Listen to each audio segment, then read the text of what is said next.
We're Golden Doves, class 230. We're on page 138.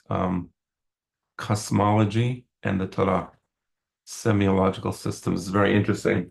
So one of the chidushim of my father is that, of course, I mean, the Torah obviously is a semiological system because it's writing, right? It has meaning. So when you say semiological system, you mean it has meaning.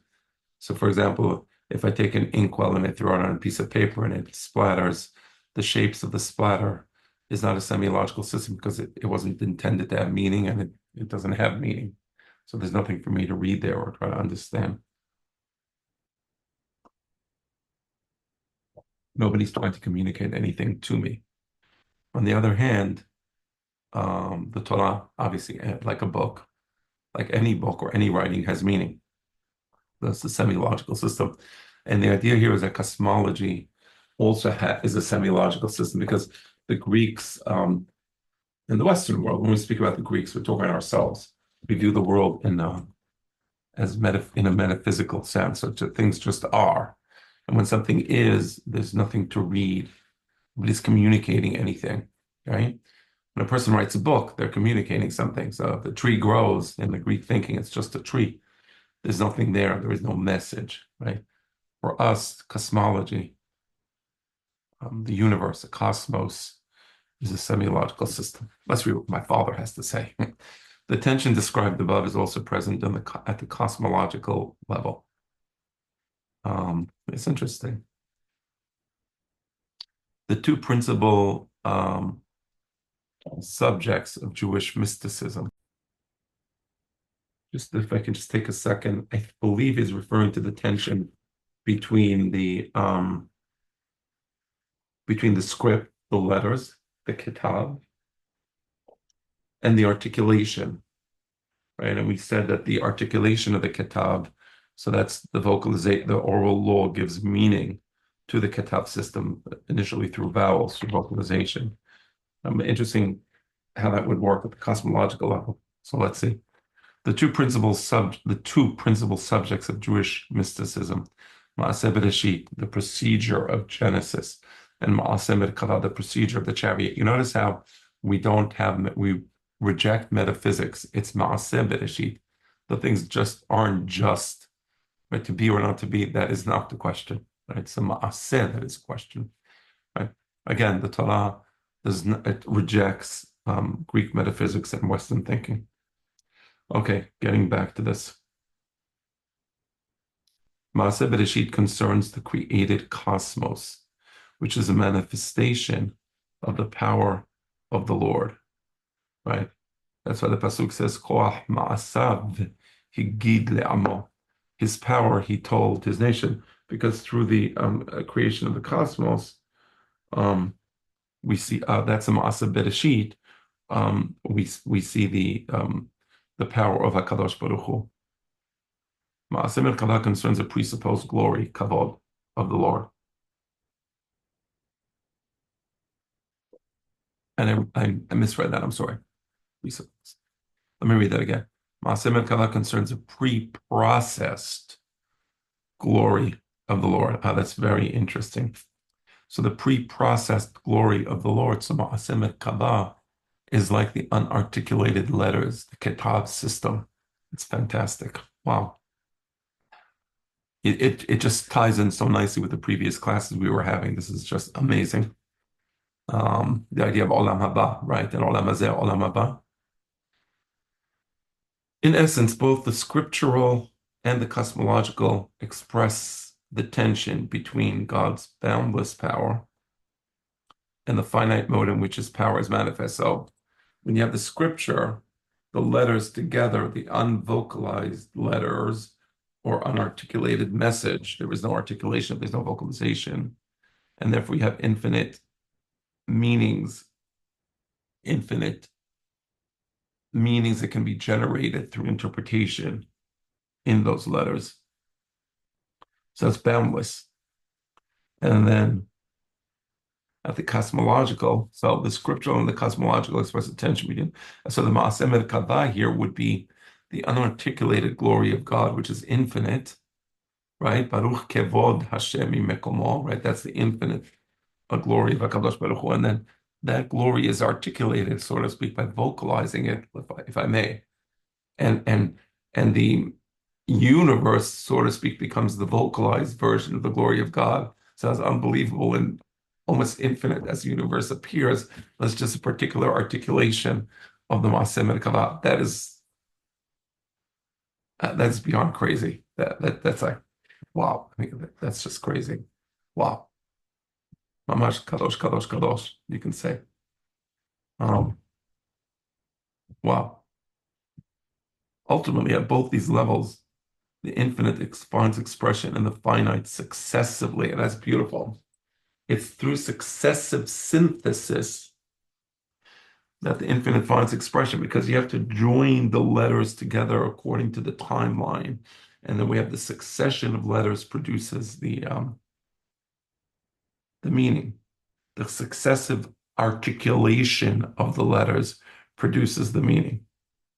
So also the maaseh bereshit, it's a maaseh, it's a succession. Things are happening in the universe, right? Neutron stars are exploding and then collapsing into black holes, or so you have a supernova, and then a neutron star, and then a black hole. Rather, it's not the neutrons. The neutron star is a result of the supernova explosion, right? So it's the maaseh bereshit, succession. That's where you have the message. Wow, it really is just unbelievable. Ultimately, at both these levels, the infinite finds expression in the finite successively in endless variations of the oraculum.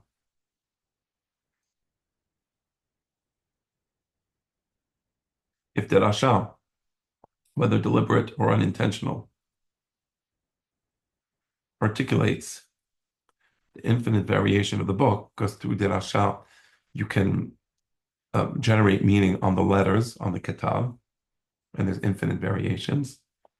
Then providence, Hashgacha Peratit, articulates the infinite variations of the first act of creation, Maaseh Bereshit. Interesting. So, Hashgacha Peratit is wow, let's put together these different disparate events and look what happened. Hashgacha Peratit, right? Look how God was running the show, right? For this person, for this individual. As David Nieto taught, the verse which God created, bara, to be made. So the pasuk says, Asher bara Elohim la'asot, which God created to be made, means that what was created at the original act of Genesis will be continually made through the specificity of providence. So you're always, because it's like you're always reading the text over and over again. Every time you read the text, you see new meanings and new interpretations and new variations. So that's a Asher bara Elohim la'asot is la'asot, ma'aseh, same root. So there is this rearticulation of the universe through different types, through different expressions of Hashgacha Peratit.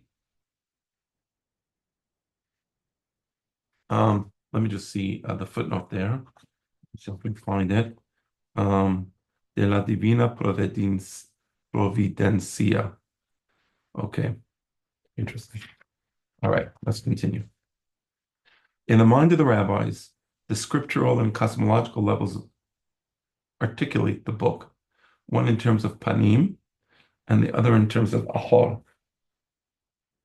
So you have the scriptural expression and the cosmological expression.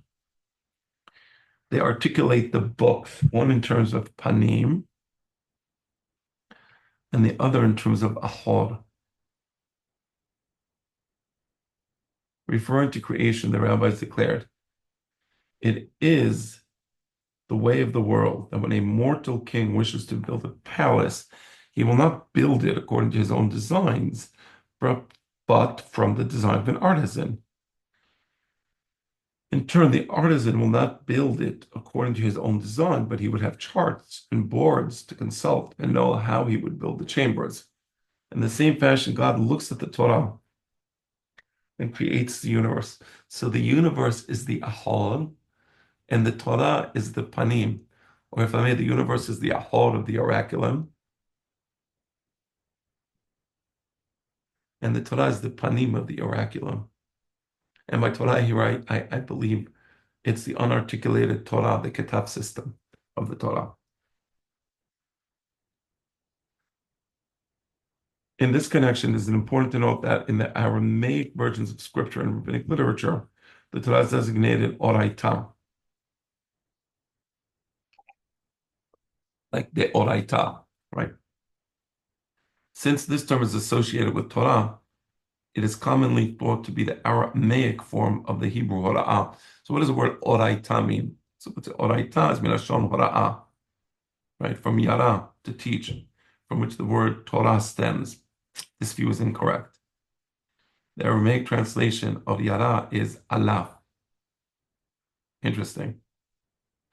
Everybody says Oraita is from Yara, but that's not true because in Aramaic, Yara is Alaf, to teach. A little, so the question remains, so what does de Oraita mean, right? A literal translation of Torah into Aramaic would be ulfana or yalfana. So if you, meaning if Torah, if Aramaic, if the Oraita was supposed to be the Aramaic translation of the word Torah, then you would have the word ulfana, right? Torah means to teach, right? To instruct. So in Aramaic, to teach or to instruct is not Oraita, but it's ulfana or yalfana, not Oraita. Furthermore, Oraita does not appear in any other Semitic language. Exactly. If it was an Aramaic translation of the word Torah, then you would see that word Oraita somehow, somewhere, or some version of the word Oraita. Oraita is both semantically and linguistically connected to arta, Latin ars, artus, ritus, art, a key Indo-European term implying the notion of the religious, legal, and technical aspects of order, right? So there's an order, right? Things are complete. There's a religious aspect to order. There's a legal aspect to order, right? There's certain beautiful beauty here. The term arta belongs to an ancient Indo-Iranian stratum, and it occurs in numerous lexical forms and dialectical variations. So interestingly, the word arta does appear in the ancient Indo-European or Indo-Iranian languages. Arta or aita. The Jews could have borrowed it from the Iranian environment in Mesopotamia in a colloquial form, arita, or it may have evolved into arita, like oraita, right, through a process of phonetic Semitization. The present form orita, leading to oraita, is the effect of the popular association of alta, arita, with the Semitic hora'a, yara.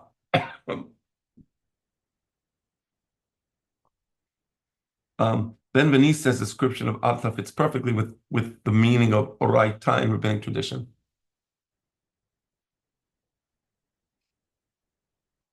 And here is Benveniste. We have here one of the cardinal notions of the legal world of the Indo-European, to say nothing of their religious and moral ideas. This is the concept of order, which governs also the orderliness of the universe, the movement of the stars, the regularity of the seasons and the years, and further, the relations of gods and men, and finally, the relations of men to one another.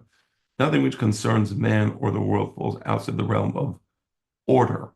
It is thus the foundation, both religious and moral, of every society. Without this principle, everything would revert to chaos, right? So we're going to continue in the next class, but the idea of the Torah, the universe, having a certain order, and that order is expressed in oraita, so the Torah is the complete system of order, right? That's basically what my father is going to point out.